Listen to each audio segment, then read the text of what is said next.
It's time for episode number 276 with my girl, Andrea Glenn, the founder of the Rusty Rose Boutique.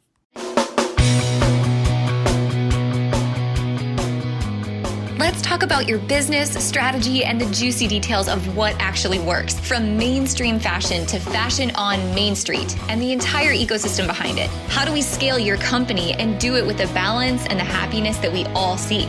Let's hear from those insiders, experts, and strategists that actually make it happen. I'm your host, Ashley Alderson from the Boutique Hub, and I can't wait to chat.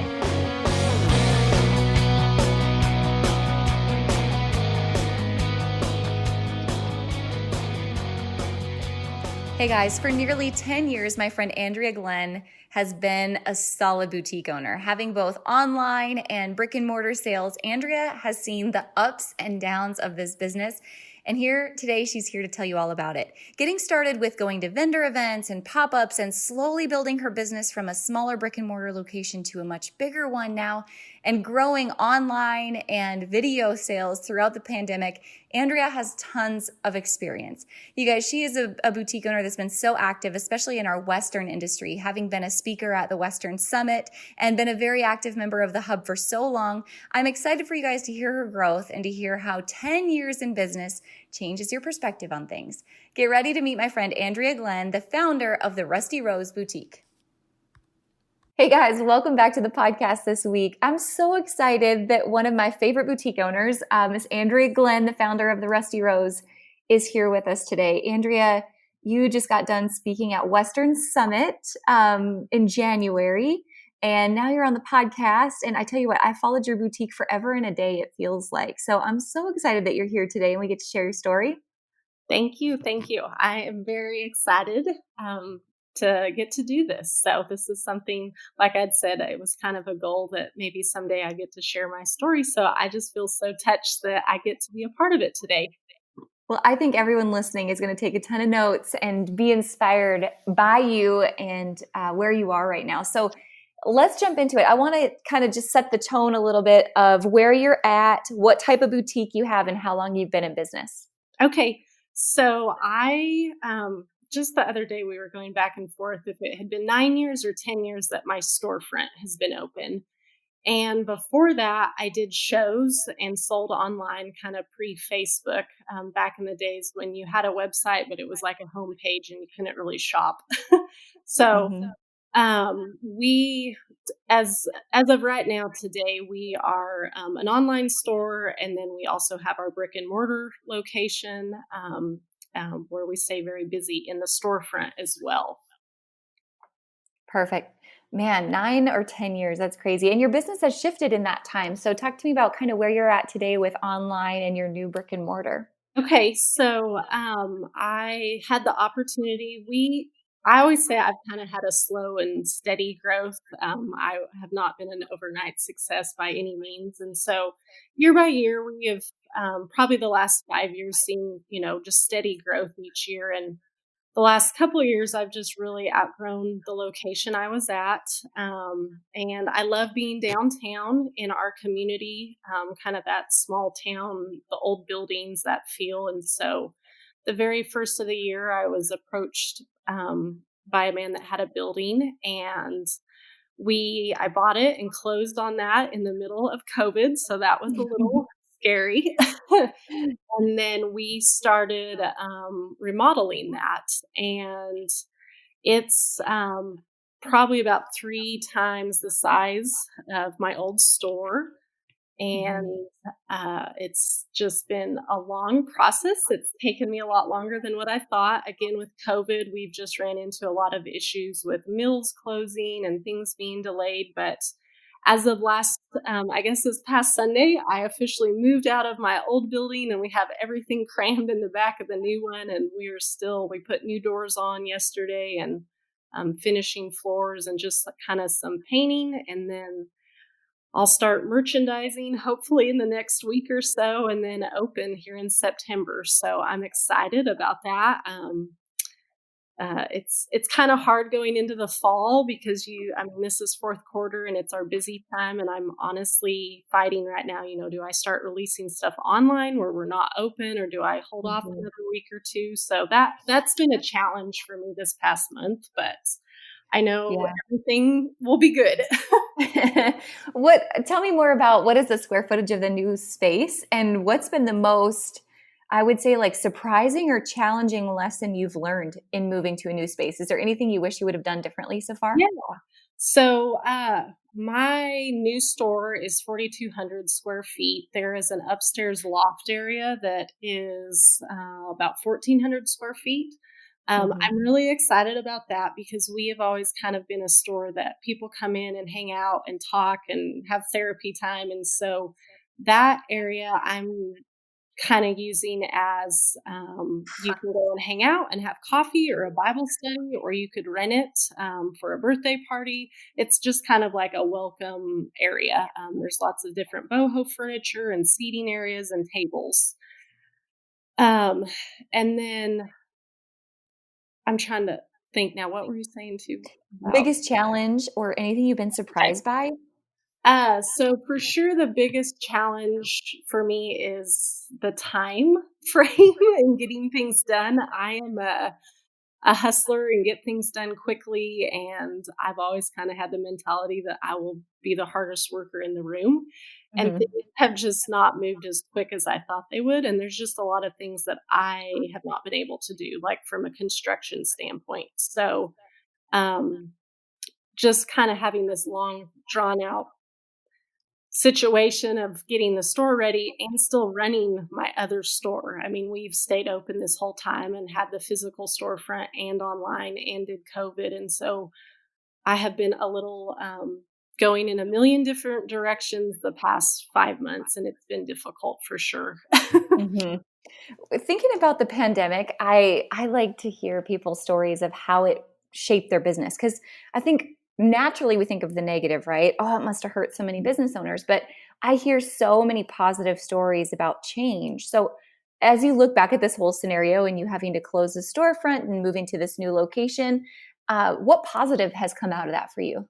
Yeah, so I think for one, what I've noticed within our industry in this community, like on the hub, I've seen a lot of stores of, that are thriving and that women are saying this is our best year ever. And then I've seen the other side. So you kind of just have to take it and roll with it. For us, I know when we had to close, my very first thing was I had two girls pretty much full time. And I thought, what am I going to do so that they can still work and get a paycheck? If that means I have Mhm. to stay at home and I don't know. I very much want to take care of my employees. So we just instantly shifted. And, the word this year is like pivot. And that's what we did. And we did everything online. And we started doing more fit videos and curbside. And I was so humbled and touched by our community.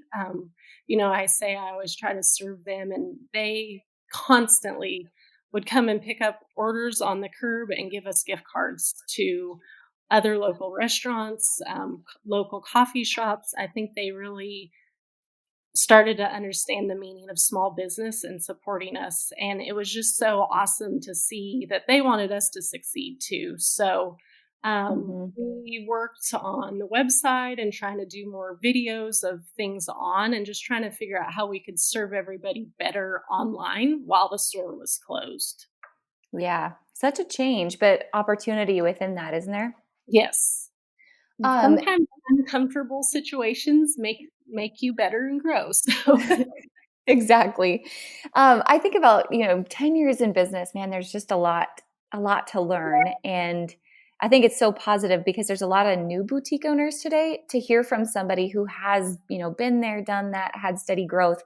As you think about the last 10 years, what do you think has been a key to keeping you steadily growing and keeping you in business and making you really a boutique in the Western industry that everyone knows and recognizes? Do you think there's a couple of tips or secrets to that sustained growth over time?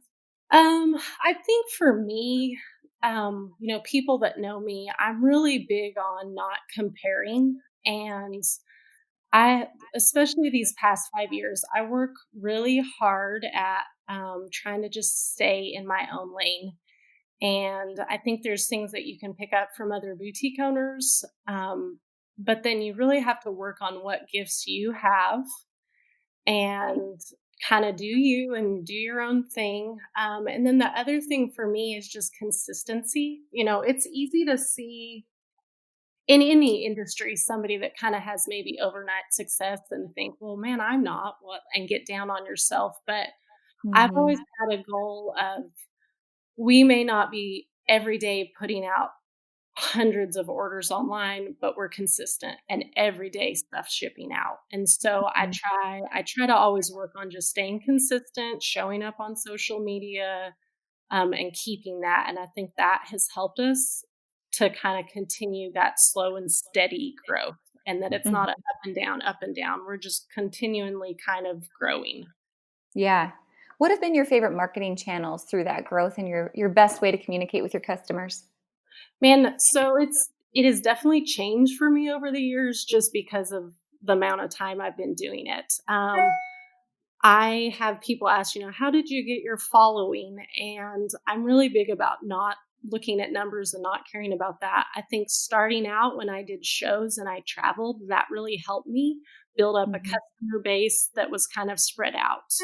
Mm-hmm. Traveling and meeting people at shows really helped with that.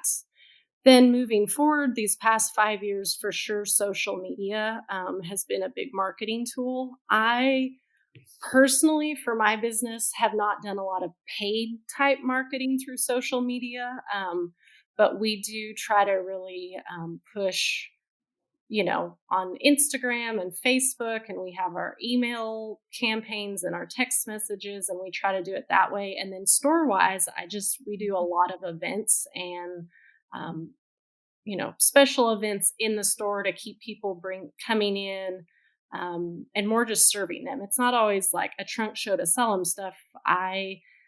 I've had a mani trailer come, and we've had an ice cream trailer come, and just different fun things that maybe our community doesn't offer, and I offer them at the store, and that keeps people showing up. Mm-hmm.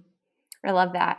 Um, I want to go back to something that you mentioned just a second ago, starting with vendor events and storefronts, or not storefronts, but just vendor events and meeting customers that way. Yeah. Were you pretty diligent from the start about collecting email addresses and growing your email list or text list or really honing that mode of communication for your customers? So you learn and as time goes on.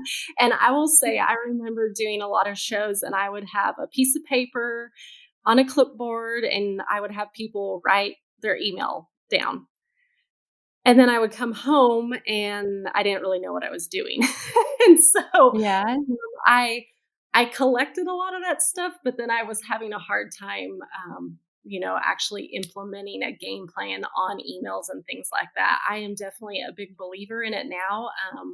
I a year or so ago got with Jane and switched from Mailchimp to Klaviyo, and that has been a game changer for me because I really understand it a lot better.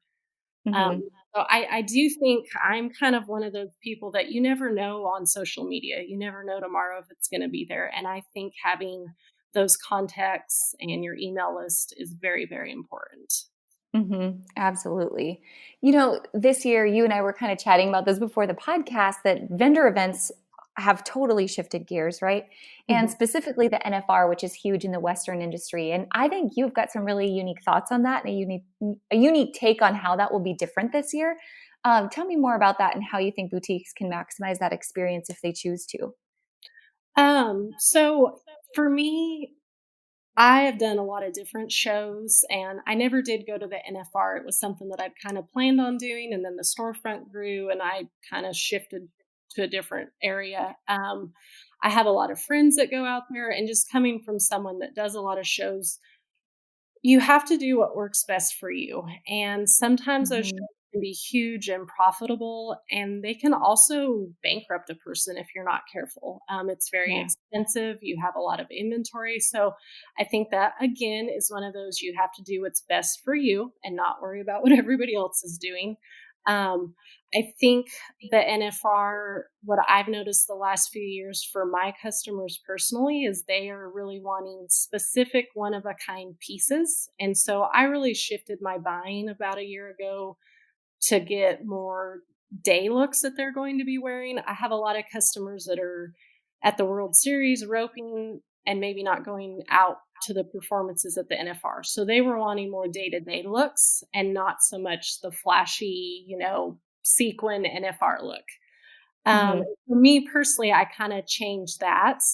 I think moving into this year, it's just like with everything else, we don't exactly know what it's going to happen, but I think it's great that Mhm. they're going to still have it and they've moved it. I think it's great for the people in Texas and a lot of those girls that are setting up booths. I think I've seen just like yesterday alone, everybody trying to Mhm. get, what they're going to do as far as offering booths and where they're going to be and how they're going to handle that. So, um, I think there's still some good to come out of it. You just kind of have to shift maybe how you approach it this year. Yeah, just a little bit shift in buying strategy, wouldn't Yes, you say? yes. Yeah, absolutely. What other advice would you give to someone that maybe is new to setting up to vendor events? So I hope I word this correctly because I don't want to discourage, and it's how I started my business. For me, I feel like it's really changed over the years, and I have some Mhm. really good friends that that's all they do. It is strictly they do shows all year. Um, you you have to just be smart about stuff and buying and think about, especially this year, what's going to happen and what's not been canceled. I think there's great things as far as you meet new customers and people, and that can really help. Mhm. Kind of a little backstory on my situation. I did a lot of different shows, and I probably that last year that I stopped going, and I was coming from the mindset of like, I had to have those shows to make it work. And I just had one thing after another that would happen, blowouts on tires and crazy things. And I finally was like, if God, if this is not what I'm supposed to be doing, show me. So I had a big show in February every year I did in Oklahoma. And that was really important to me because February is a slower time in the store. And I've said, if I don't do X amount of dollars, I'm going to do something else. So I didn't. And I came Mhm. home and we got home at 2 in the morning. I unloaded my trailer that morning. We went to town, got stuff to make some new displays, and I just hit the ground running. And I tried to use that momentum. And honestly, for me, that's when my business changed. I think I was trying so hard to keep doing what I had been doing and it wasn't working anymore for me. So I kind of Mhm. changed gears, and that's when the whole events in the store started. I thought, what am I going to do to replace these shows? Um, Mhm. so I started having more events in the store to do that, and um, it changed my business. And I think for me, it was really hard to have a storefront, do a show, have enough inventory everywhere, and it started to be a challenge. So, but I am Mhm. definitely a big believer on, I think it's a great way to get started. I think when you do shows, it frees up. If you don't have a storefront, you can just concentrate on those big shows each year and have some downtime in between. So there's a lot of positives that come with it too. I think you just have to Mhm. do what's best for you and your business. Yeah, I think that's so helpful. Your store, let's talk about just like engagement and events in your store. I know that's something that you love, is hosting people in your store. What have been some of the most engaging events that you've hosted? We have done a little bit of everything. I know probably the most recent thing I did before COVID started was we did a Botox party. And it was definitely a more of a kind of what I'd say a VIP. I invited probably 30 women that really shop with us a lot, and had a local lady that does a doctor that does Botox, and then another friend that brought her Airstream trailer, and she did the Botox in the trailer, and then I went and got sushi, and we just had like this really big girls' night at the store after Mhm. hours. And I I try to think of just different things that we can offer that brings people in that necessarily you couldn't just have every day in our town because we're in a smaller town. And for the most part, I feel like we've done a lot of, like I mentioned, the ice cream trailer. It had came from a bigger town, and they were packed all day long. And I didn't make any money off the ice cream, but it brought people into my store. Mm-hmm. And we've done braid bars and painting nights and just all kinds of different, unique things. Mm-hmm. I love that. Things that are out of the box. You also do a lot of video for your store. Talk to me about that because it's not comment sold, correct? No, I don't do comments sold. I know that works really well for a lot of people. I think just because my customer base, a lot of them I've had for so long, that was kind of a hard transition. So we do, and I have been slacking the last few months, but I do a lot of like outfits 5 different ways, and people seem to really love that. Um, we do just like fit videos, and then I just do a lot of, or not a lot, but once every week or 2 weeks, we'll just go live, and I think you can kind of see our silly, funny personalities, and people Mm-hmm. relate to that. And it's somebody usually walks in the store and I forget something, and it's just real life. And, our customers, I think, enjoy that. So, Mm-hmm. So helpful and very, very real, right? yes, very real. You had kind of talked about this earlier, especially when it came to vendor events, but I want to go back to it again. Having been in business this long, you've definitely got yourself a buying strategy. And I think newer boutique owners, I will say, it's so easy for everyone to get caught up in the marketing side of the business and the social media, and it looks so pretty and fun. But really, what makes you sustainable in the long run is managing your money, your finances, your inventory, your buying. How do you sit down every week and start to plan your buys to know that you are going to be profitable at the end of the month and the end of the year?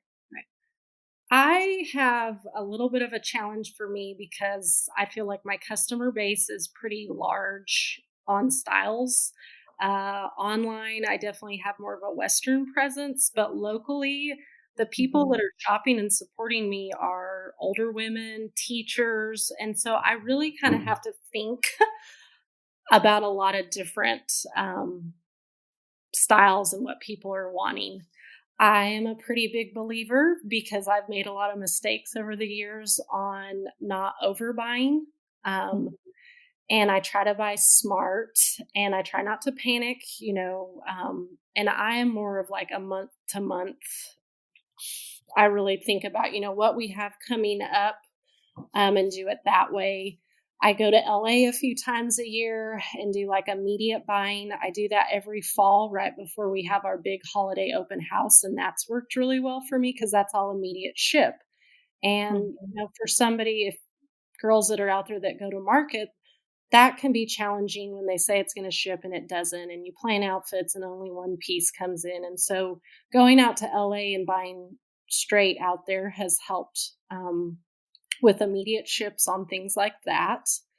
Um, Mhm. and I've also learned over the years, and I just recently talked about this, when I first opened my store, and what I think I had dreams of was not the store that was going to work in my town. So there are lines that I love that I have had to drop because my customers don't love them. And there's things that I've had to order that I may not love as much, but my customers are asking for it and they want it. And so, just over the years with maturing as a business owner, I think I've learned that you kind of have to listen to your customers. Um, I also feel like I have to nudge them a little bit to be a little trendy with certain things and, upcoming fashions. So we try to bring a little bit of that into, and I'll put it on and show them how to wear it and kind of, gradually get them into the newest trends. Mhm. Mhm. And that's all right, right? Yes. Because every customer has money in their pocket willing to spend no matter who she is, so knowing how to dress her perfectly. Are there reports or pieces of data that you feel are most important to look at on a regular basis for you? I really try to kind of weekly go over my numbers. I really try to pay attention to like my bills as well, like, everything from kind of like the profit first scenario is, I look at the apps and what we're spending money on and what's really working and what's not. And it's easy to buy tissue paper and custom bags and all this stuff. And then you've got to be paying attention on how much you're putting out and making. And so Mhm. I I really watch my numbers due to the fact of when I first started my business, I wasn't, and I made all the mistakes that you could make. I I barely survived, and so after that, now I definitely am a numbers person and try to pay attention to that type of stuff. I don't have, of course, just your sales weekly and things like that. I try to pay attention to even marking down things. And our Mhm. margins, I'm pretty big on margins. There's even certain lines that, if I can't have a decent margin, it's kind of hard. So I pay Mhm. attention to that.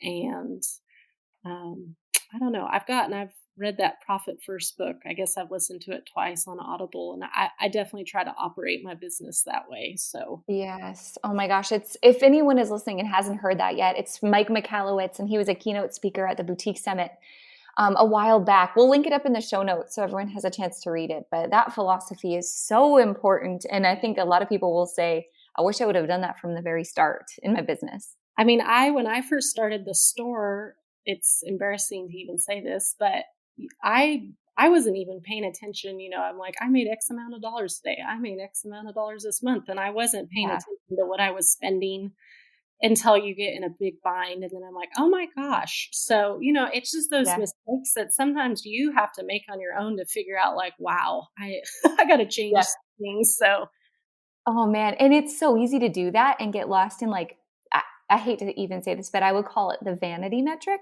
Whether Mhm. that's gross sales or it's social media followers, none of it matters unless you're profitable at the end of the day. And I think the most dangerous time of year is what we're headed into, and that's the holiday season.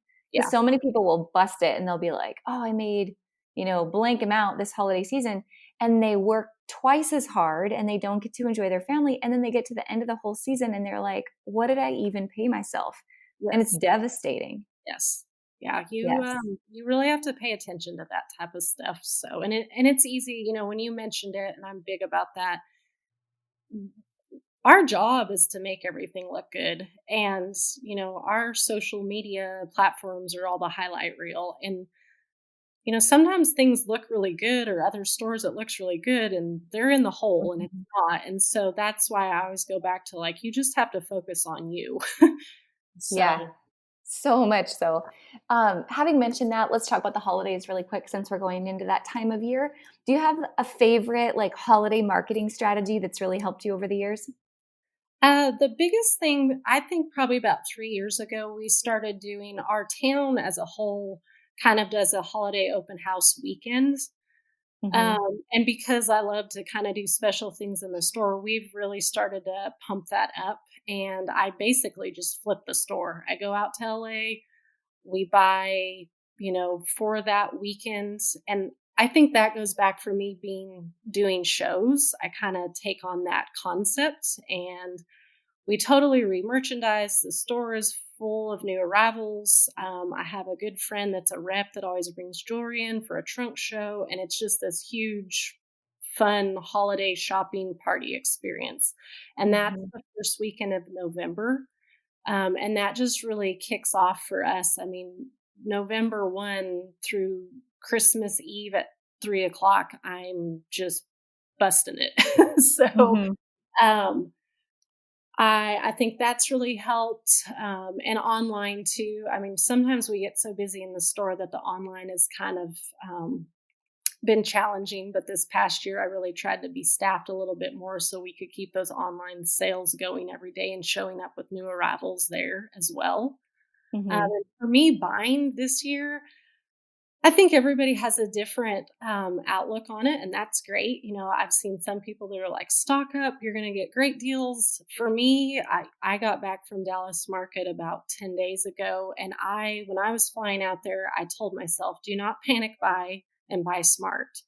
Hmm. Um, and I just really tried to think, it's a lot of loungewear this year, and we're just in a different time. And so the holiday parties, like, I don't know if that's going to be happening. So I really, really tried to sit down and be smart about stuff and buy for my customers.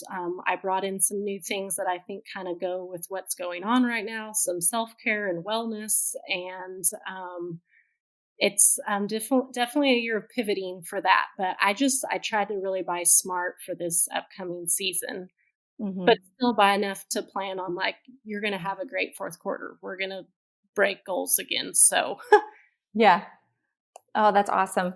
Well, Andrea, let's do a little bit of a lightning round, and then I've got some other personal questions for you. Let's start here. What's your favorite trend at the moment? I love fall and winter. I love layering. That's, it's a cozy, it's definitely my thing. I'm loving the chunky, oversized sweaters, that look. I love the plums and the hunter greens and, rust and all those fall tones. Um, Mhm. I've had a lot of customers. It was funny. I kind of did a poll a few weeks ago and they were like, "We're loving the pleather." And I was like, "I did pleather last year and y'all didn't buy it." So that's always one of those that I'm like, y'all say you love it, but I don't know. So for me, just this year, given what's going on, I think those comfortable, good feeling quality items, the big sweaters, the cozy cardigans, all of that is going to be what really sells for us personally where we're Mhm. at. Me personally, I love high fashion and I'm a little out there, but we're not in New York every day. So I kind of have to think about that. But definitely cozy sweaters, and it's cold here today and I'm thinking that too. I need to put something on like that. Agreed. Is there a trend that you wish would come back? Let me think here. A trend that I wish I could would come back. I'm not thinking of one right off the top of my hand. I know one that I love that the girls are doing that I will never do again, and that's the Rockies. I lived through that when I was younger, and I just can't. I guess that's showing my age. I'm like, I can't do that again. So Oh my gosh, Andrea, I did too. And my sisters, I'm the youngest of six, and there's five girls. So, like every single one of them had the matching Rockies and the yes, like lace up roper boots that were yes, turquoise. And they, the Rockies doubled as a bra. You were all set. yes. I don't know. And you, like, being from the rodeo queen, and I showed and did stuff growing up, and I had matching bows, and I'm like, I don't want to relive that. So, and I think it's so cute. I see a lot of the younger influencers doing it. I'm like, that's so cute on y'all, but that is one that I'm not going to be jumping on, I don't think. Yeah, my muffin top doesn't fit in Yeah. Rockies these days. It's just really not not meant for that. Um, where is your favorite place to go get inspiration? Is it a YouTube channel or a podcast or a mentor, or where do you fill your cup? So fashion wise, I definitely love more higher fashion. And I feel like I look at that and get stuff for myself personally. And then maybe we'll just implement a few things. So it's just not like, wow, that's way out there and I would never wear that. Mhm. And I definitely try to pay attention to trend reports and things like that. Again, I like going to market. I think that's really important because you get to see some of the things that's coming up and they're bringing in. And then just personally, I am a huge podcast person. So Yes. I have something going all the time, and it ranges from, continuing education, like I would call it. I listen to the Boutique Hub and um, a lot of different women that do like marketing and online stuff. And I just try to pick up things there. I like to listen to books and motivational things, true crime. I just try to fill my cup up different ways through that. Mhm. So I would love to read, but I just don't ever feel like I have the time to sit down and read a book. So Yeah, I'm with you. It has to come audible, right? yes. Oh man. Well, Andrea, take me back to the very beginning. I know you're someone who you built this great business and you're such a kind and generous person. And it's been such a pleasure to get to know you over the years. But I know you've got quite a backstory and you've had to overcome some things to get where you are today. And I would love if you would walk us through and tell us some of your story. Yeah. So I think I'm pretty transparent. I really try to share the good and the bad, but I definitely use like my platform to kind of stay more positive. I've never really shared a lot about like my personal life or growing up and kind of how I got here. And I grew up in the agriculture industry. I was very, very involved in 4-H and FFA and showing livestock. Um, and I kind of always, I had a normal childhood. My parents were divorced. I didn't really think much about it until kind of young adult college age is when I started realizing that things were probably a little bit different and maybe not as normal as what I thought they were. I was very blessed early on to get together with a family that I showed with, and I got to travel all over the United States and do all this great stuff. And I think that really grounded me, and they really helped me definitely have the desire to want and be more, and to strive, to not be average. Mhm. So, you know, growing up when I was younger, I had a parent that struggled with alcoholism, and I think that definitely affected some things growing up and how present they were. There was also a lot of emotional and kind of verbal abuse that I kind of didn't realize until later that wasn't okay and it wasn't normal. And when I started into college, and I should say I love both of my parents dearly, and I think they did the best that they knew to do. So moving into college, I it was kind of one of those which you're 18 and you should be on your own, but it was kind of like we got you grown up and you're on your own now. And Mhm.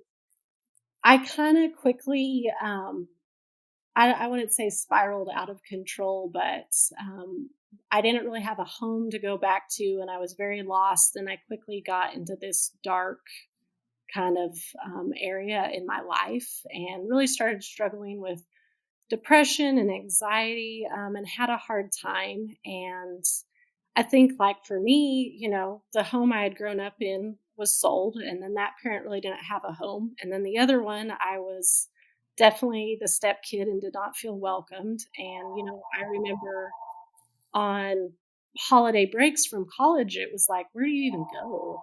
I kind of was just so lost. Mhm. And then, even through that, I had a parent that lived in their car for a while and had a hard time uh, with jobs and keeping a home and things of that nature. And so yeah, I think that's where my anxiety really started coming from was I was trying to get through school and praying like, why isn't this situation different for my parent? And that took a toll on me too, just from my relationship, like as a Christian with God. I thought, what am I doing wrong? What why are things the way they are? And it was probably about that time I had an aunt come and visit me, and she'd said, I'm just so amazed that you've turned out the way that you've done. And then I had another cousin come and said, something. And I never realized growing up how it really was.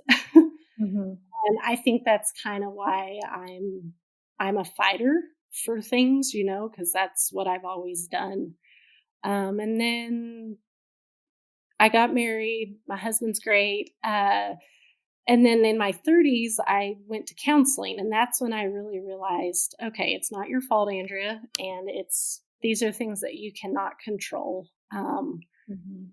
And I learned you kind of have to take care of yourself. And I have the choice to make a great life for myself. And that's kind of where I've shifted and put my focus. And I love my family. And I think we're all in a great spot. But I definitely have learned that you can't control everything and to take care of yourself. So it was growing up was just a little different for me. And I've had a lot of people say, like, quote, you just have it so together. And I bet you just had the perfect childhood. I'm like, well, it was a good one. But I think a lot of times those really crappy, hard situations mold you into who you Yeah. become. And when you're going through that, it can be tougher than hell, and you can cry and you can not understand why it's happening to you. But Hmm. there's a reason and there's a plan. And I know that the way things were in my past has shaped me into the person I am today, from personal to business. And I know that's why I am definitely I'm a giver, and I care about people, and I want to serve people. And I think that comes from some of that for sure. So life Man. can have crappy situations sometimes, but you can overcome and you can be the best person that you want to make yourself be. Oh my gosh, I think that needs to be framed right there. You can be the best person that you make yourself want to be. I think that's awesome. Something good really does come from every bad situation, doesn't it? Yes. Yes. So good. Man, Andrea, it has been such a pleasure to talk to you today and to hear your story and your journey. Congratulations on 9 or 10 years of I success, know, isn't whatever it? you I decided at know. the end. Well, I did where I did shows before that. I'm like, it's just all running together. I'm like, I don't even know how many years I've been doing this. Oh man. Well, you're a light in this industry and it definitely shows the way that you show up and the person that you are. And thank you for sharing your personal story as well. Cause I think there's a lot of people Yeah. listening that definitely, have walked those times. And I often think about, especially post, living in a post pandemic world, of the quote, is it happening to you or is it happening for you? And how no matter what the challenges we're facing, we all have an opportunity to look at it and, really make lemonade out of lemons. And you've definitely done that. So thanks for being a light for everyone here and in your business and for your customers and everything that you have going on. We appreciate Yeah. you. Yeah. Thank you.